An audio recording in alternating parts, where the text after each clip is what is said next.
Hey, what's up everybody? Thought I'd do a quick video today just to follow up to my last video that I did on VAs. So through that one I kind of shared that I was starting the process of hiring a VA. So I went through that process of listing the job, which was interesting. You know, you sit down to say you want to be as specific as possible. It really makes you think, what am I looking for? What can this person do for me? Etc. So in this case I decided to hire, I think it's easiest to start out with somebody just to list products on eBay for me. Pretty simple task, some parameters, pretty controllable. The biggest fear I have is probably like everybody does, what if they screw up? And in this case, I can limit their access, so the only screw up they could really make is if they price something too low, in which case I'd have to probably cancel an order. That consequence, not that huge. So I started writing it out. It also makes you think. It's interesting. I've had employees in a lot of other businesses, and I've always prided myself on treating people fairly.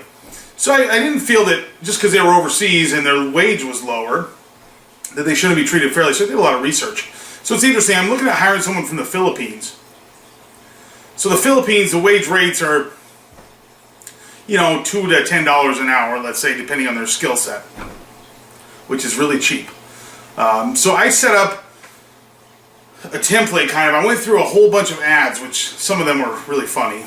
It's also interesting that people overseas, their resumes, when you roll through them, they all have a picture. They'll have if they're married or not, how many kids they have, what religion they are, things that in the U.S. we would never do. We wouldn't even be allowed to ask about, but they volunteer that information. So anyhow, I wrote my ad. I looked into, the Philippines has something that they call, I forget what the term is, but it's like 13-month pay. So in December, if they've been with you a year in the Philippines, they would get a bonus equal to 1 month's pay. And that's prorated if they haven't been with you a year. So that's like an optional thing that people can consider doing. So I decided, you know what, that's a fair thing to do. I'm going to do that. I may also get periodic bonuses based on other things. But in my ad I do 13-month. I also decided that if somebody worked for me here, I would give them some kind of vacation, whatever, sick days, whatever. So I decided I would do it where for every month you work, you get one personal day that you can use for anything. So that gives them 12 days a year. The one I hadn't totally decided on, and I still haven't, is the holidays, because they have a lot of holidays. They have like 17 paid holidays, or paid and optional, I'm not sure exactly, in the Philippines. So I haven't worked that out completely. There's also the option to pay for their health care and Social Security essentially over there, which is not very expensive. If they don't make very much money, I think I figured out it was like $50. So I'd probably do that. So what I decided is I'm going to do a trial period of 60 days. If you make it through the 60 days, then I'll give you a pay raise and you'll be considered an employee or whatever you want to call it. And you would be eligible to get your 13-month bonus, you get vacation days, and you get holidays, although I haven't ironed out exactly what the holidays are. And I'm kicking around possibly paying for their health care and Social Security, whatever. It's important to me that I'm not a scumbag,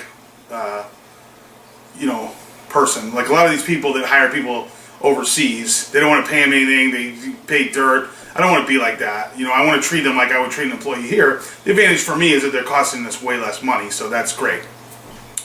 But anyways, so I wrote my ad, I put it in there. I was trying to be as specific as I could be, and then I put in, I didn't specify a wage. It gives you the option to post the wage that you're paying, or you can do based on experience or negotiable. I decided to go negotiable just because I wanted to see what I would get at different price points and see, what kind of reaction I got.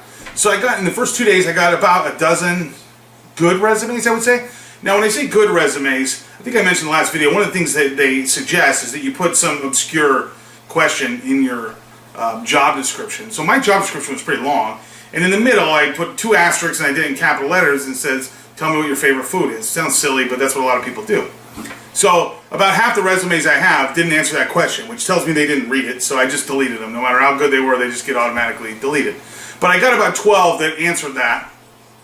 I got one that actually answered it great. I was really impressed. She took the time to say my favorite food is chicken adobo, and she went through how to prepare it, and her mother makes it best, and so on and so forth. So I did appreciate that. I thought that was kind of cool. She took the time to really answer that question. But I got about a dozen good applicants. Again, the wages ranged from $2 to $10 an hour, depending. Some of them were pretty qualified. I would say I didn't get any that, at least on the surface, were bad.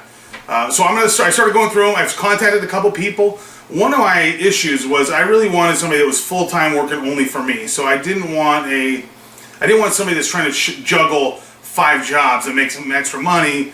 It just wasn't what I was looking for. So in the next video, I'll talk about how I'm going to train. Once I interview them, that's my next step, is to do Skype interviews. And then I'll talk about how I'm going to train them and how I'm going to track them, because I think that's probably something that if you're hiring a VA, you'd be interested in. And there's some pretty easy solutions to how you can effectively track them for not very much money. I wonder why employers here don't do it, or maybe they do and they just don't tell us.